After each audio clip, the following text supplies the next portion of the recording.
Hey guys, this is Sergeant Phoenix back in the action, and today we are doing another Yu-Gi-Oh! Sorry, bit of hiccups there.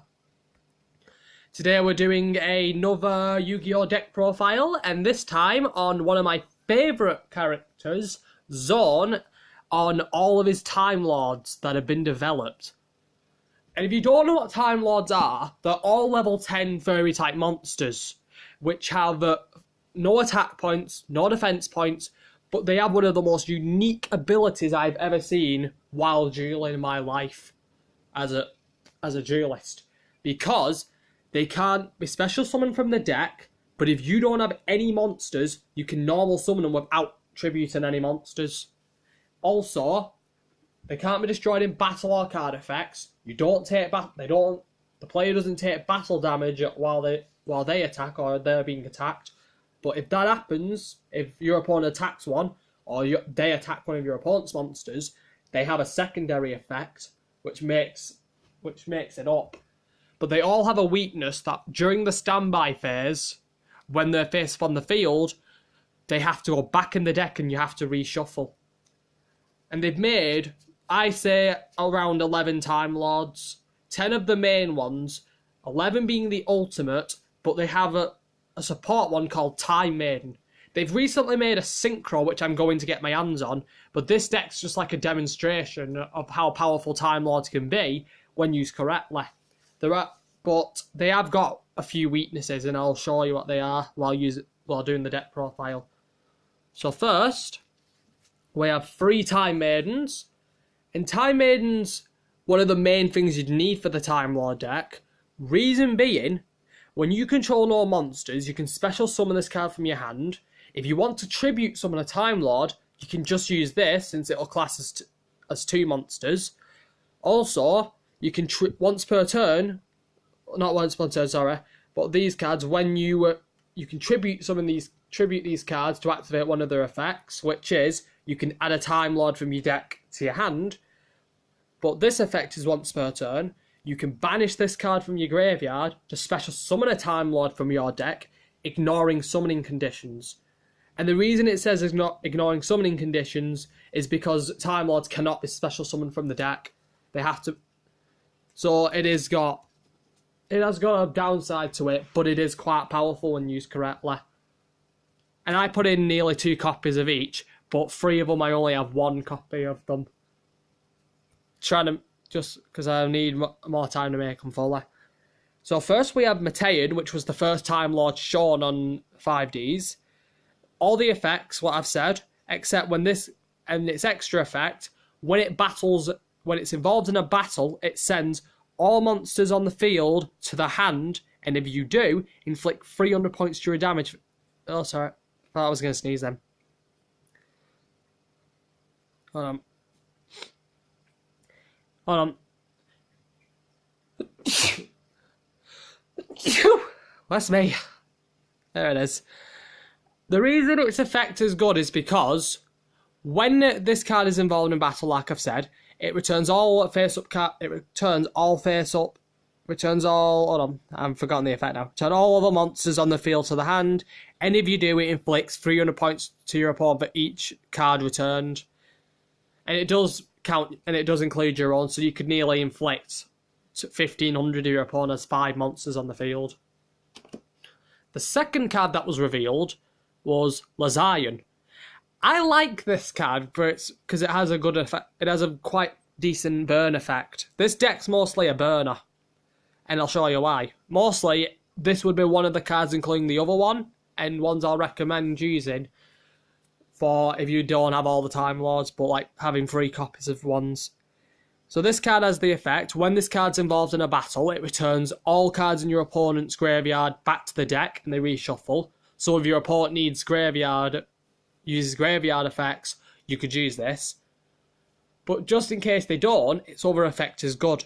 So once per turn, when your opponent draws a card, like 1 or more, you can inflict 1,000 points of damage to them once per. So that's a once per turn though. But in case they have an effect that lets them draw a card during your turn, and then they have their turn, you can just do that. So that could be 2,000. Next, Savian. I don't know how to pronounce it, so I say Savian. Savian, I believe it is. All the other effects. But when this card's involved in battle, shuffle all spells and traps your opponent controls into the deck. And if this card is sent from the field to the graveyard, you can draw one addition. You can actually draw a card. So just in case your opponent tries anything by sending it to the graveyard, you can get an extra card. So it has got a good side to it. Next, Chameleon. Like, same effect, except when this card's involved in battle, shuffle one card your opponent controls into the deck, and if you do, it inflicts 500 points of damage to them. And neither player can activate card or effects response to this card's activation. So if this card's effect is activating, no one can do anything. You can't activate any cards, your opponent can't activate any cards. So that's it. Next we have a card that can literally once in one turn turn your opponent's 8,000 life points to 2,000. Reason being, when this card is involved in a battle, at the end of that battle phase, if this card was involved in battle, like I've said, you can this halves your opponent's life points. If you have two of these on the field, you could turn your opponent's life points to 2,000 if they have 8,000 life points in one turn. So it is a good effect to have. And it doesn't have a once per turn rule, so that's good. Next we have Rabi. This card's decent as well. Reason being, when this card battles, inflict damage to your opponent equal to the attack of one monster your opponent controls that battled this card. So let's say you attack... Hold on. Yeah, sorry, I just burped a little bit. But when this card, let's say you attack Five-Headed Dragon, you can just inflict 5,000 points to your opponent. So they are it's quite hard if you're a starter duelist to beat, but if you have cards that stop effects, you can use them. You have to be careful sometimes with Time Lords, but they have got a few weaknesses, like I've said. Next we have Gabri, the Time Lord.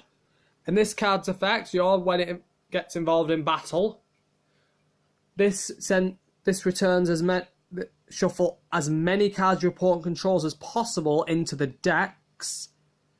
Then they draw cards equal to the number shuffled into the main deck.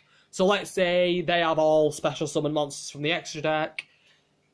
Your opponent wouldn't be able to draw any cards. But if they have, let's say, normal monsters from the deck, what you draw from, they'd get that many cards, including spell and traps.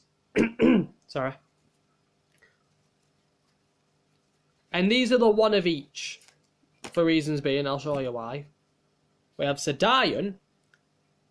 And this card's effect, when it attacks or is being attacked, you're involved in battle. If your life points are lower than 4,000, you can make your life points your life points will become 4,000. And that's a good card to use with this one, in my opinion, because the combo can work. This card's effect, if your life points are lower than your opponent's, so you have to make sure you use this card carefully, you can... Your opponent loses damage equal to the difference, so you could have the same amount. So with these two, if you have 1,000 life points and your opponent's got the 4,000, you can use that, make their life points 1,000, then use that to make your life points 4,000. So these cards would definitely work well together. We have, and lastly for the main 10, we have Son Dion. And this card, to be summoned, can't be summoned normally like the normal Time Lords. It can be summoned without attributing. But you can only control one of these. And you have to make sure your opponent controls a monster so you can summon this without attributing. But despite it having this many attack and defense, your opponent or either player does not take any battle damage involving it, so those attack points are nothing. But if you have, like, say, a Destruct Potion, which I would recommend getting for this deck, but I don't have it, you can make your life points 4,000 at the end. But its effect is, when it's involved in battle, at the end of that battle... Hold on. Let me read it. At the end of the battle phase, yep. If this card battled, inflict 2,000 points of damage to your opponent. So that's a good card. And we have the legendary one, Cephalon, the Ultimate Time Lord. And this card can't be normal summon a set. It has to be special summoned from your hand by having 10 or more monsters in your graveyard. So you can use this in any other deck. But what makes this card really powerful is its other effect. Once per turn, you can special summon one level 8 or higher furry type monster from your hand or graveyard, but its effects are negated. Also, its attack points become 4,000. So you can use that. So I would recommend having this in any furry deck. If you are using a furry deck that are not Time Lords, I would strongly recommend using it. Next, we have Honest. So during the main phase, this card returns. If this face-up card is on the field, it can go back to your hand. And during the damage, when if you attack or your opponent attacks, when a light monster you control battles, this is a quick effect. You can send this card from your hand to the graveyard. That monster gains attack equal to the attack of the opponent's monster that it is battling. So if I've had a dragon, I have a large attribute monster. I can make that monster's attack points become 5,000 as well. So that's a decent strategy. So let's say I have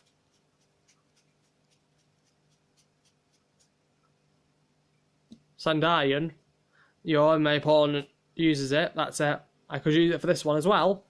I also added in just for necessary defense in case I don't manage to draw a Time Lord, just in case. So next, we're on our spell card category for this deck. We have 2 Celestial Transformations.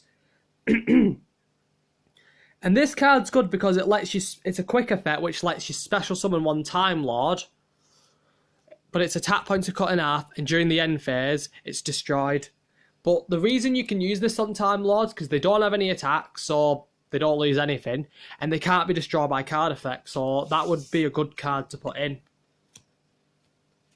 Next, we have Pot of Duality. And when this card, you can excavate the top 3 cards of your deck, add one of them to your hand. Also, after that, shuffle the rest into the deck. But you can only activate this spell once per turn, and you cannot special summon anything once you activate this card. But if you special summon, you can't use this card. But since Time Lords are mostly based on normal summoning, it's a good card. It is a good card to add. And sorry, I just dropped that. Oh, let me just fix that for you.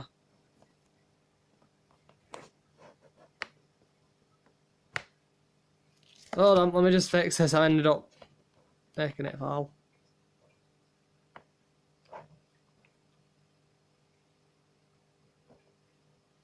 There you go. I fixed it. Next, we have Advanced Draw. So you contribute a level 8 or higher monster you control, draw 2 cards. I would use Cephalon for that one.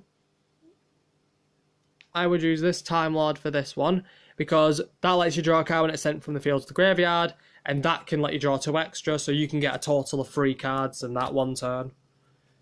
A Swords of Revealing Light, just in case of emergencies, which stops your opponent attacking for 3 turns. But it stays face up on the field for that. This one, definitely add if you're using Time Maidens, Burial from a Different Dimension, because it lets you target 3 banished monsters and return them to the graveyard. And since Time Maiden can activate its effect from the graveyard, it's a good card to recommend. Next, 1 for 1. You can send a monster from your hand to the graveyard, then special summon a level 1 monster from your hand or deck. So again, Time Maiden. Next, these are important. The machine cards. Empty Machine. Infinite Machine, and Infinite Light. Reason being, once per turn, these two, they have the same effect. They can't be destroyed by card effects once per turn. And once per turn, you can activate certain effects from them, and they both nearly have the same one. This one, you can discard one level 10 monster to draw a card. Its second effect, you can, if this card is the only one in your spell and trap card zone, target one Time Lord monster in your graveyard, shuffle it in the deck. Then you can set this one directly, set this one on the field directly from your hand or deck. So these are what you need for a Time Lord. I would recommend adding more of these if you don't want to use all the Time Lords. Next we have Infinite Machine. And this card has to be activated by sending Empty Machine face up on the field to the graveyard. So, and same effect once per turn, can't be destroyed by opponent's card effects. And it's 2 effects. During the main phase, special summon one Time Lord from your hand. And the second effect, you can target one Time Lord in your graveyard, shuffle it into the deck, then set this card from your hand or deck face down. This is the most powerfulest of the machines. Reason being, not because of it leaks more powerful, it's because of its effect. Activate this by sending Infinite Machine from your spell and trap cards to the graveyard. This face-up card cannot be destroyed by your opponent's card effects. Neither player can target Time Lord monsters you control with card effects, or return Time Lord monsters from the field to the deck. Once per turn, if you control... or to return Time Lords from the deck. Once per turn, if you control no monsters, you can special summon up to one Time Lord from your monster each from your hand, your deck, or your graveyard with different names. So you could summon 5 different Time Lords, which could lead to a 1-win streak if you play it right. So that is a good card. You'd need these 3 cards to make the Time Lords really more powerful. Next we have Dark Bribe. And I have this because literally I've got 9 of these things, so I just added it to the deck just in case my opponent tried to destroy one of them. It negates the spell or trap effect of an opponent's card, but it lets them draw an additional card. I added Solemn Warning. Reason being, if your opponent summons a monster, or activates a monster's effect, or a spell, or a trap card, you can pay 2,000 life points to negate the summon or the activation, and if you do, destroy it. So that would be a good card to use for the one that needs lower life points to activate its effects. Next we have Ceasefire. And if a face down defense position monster or an effect monster is on the field, change all face down defense position monsters on the field to face up defense position. Flip monsters effects and it also cannot be activated at this time. Also inflict 500 points of damage to your opponent for each effect monster on the field. So that's a good card to use for Time Lords in case your opponent tries to play flip effect cards. So it is good for most cards. A Magic Cylinder. So when an opponent declares an attack, you can negate the attack, target that monster, and your opponent gets dealt that monster's attack points as damage. So that's a mostly common use. I've used that against a cubic deck, and my opponent ended up having having a nervous breakdown about it. Because he used a cubic deck. Cubics are good, but I would not recommend them. Because they have got a massive weakness. Because they rely on Vija too much to summon the most powerful ones. This one is Secret Barrel, and this card's good for damaging because it can inflict damage to your opponent's life points equal to the total number of cards on your opponent's side of the field and in their hands times 200. So you could inflict nearly 2,000 points if you're lucky, or 3,000 if you're like the luckiest man or one girl duelist in the world. Next, the most challenging, the most riskiest card to play, which I have used to beat my opponent, Blazing Mirror Force.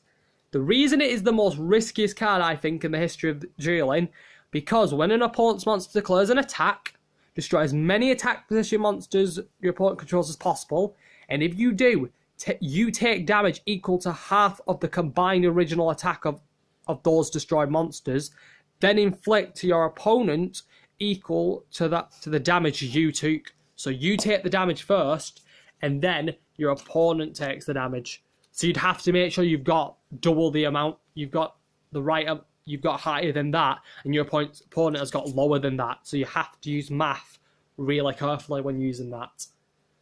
Time Lords, like I've said, do have a synchro, so this is the extra deck, but I only have one in the extra deck, but there is another I'll talk about after I've profiled this one. Number 35, Ravenous Tarantula. The reason I've added this, it needs 2 level 10s to summon it, and all monsters you control gain attack and defense equal to the difference between your life points and your opponent's. So let's say I have 8,000, my opponent's got the 2,000 because of my 2 half point damages. That's a total of 6,000 to all my Time Lords. And it's also good because while this card has Xyz materials on it, each time your opponent special summons a monster, you can inflict 600 points to your opponent once per... Yeah, just that. And once per turn, you can detach an Xyz material on this card, destroy all face-up monsters your opponent controls, with attack equal then or less than this card, because this gains the difference as well. And that's it. That is my deck profile on Time Lords. Time Lords are good, but I don't think they're tournament ready until we get more supports. Like I've said, they've got a synchro now, which you can just use Time Maiden and a Time Lord monster, and you can get them back because the Time Lord synchro sends it back to your deck. Goes back to your extra deck. But I would recommend using Time Lords for starters. If you're just learning dueling. I managed to get most of these on eBay, and they were really cheap. But I got like, those discounts that you can get for special offers, so that was good. But one of the decks I'm going to try and focus on, which barely anyone knows about because it wasn't on the anime, which I think they should have done for Season 5 instead of the whole Ultimate Shadow game, the Wicked Gods. And the Wicked Gods are the opposite of the Egyptian god cards. They were created to fight the Egyptian gods when Pegasus created them. But you don't hear about them in the anime because it's in the manga comics, so they changed that.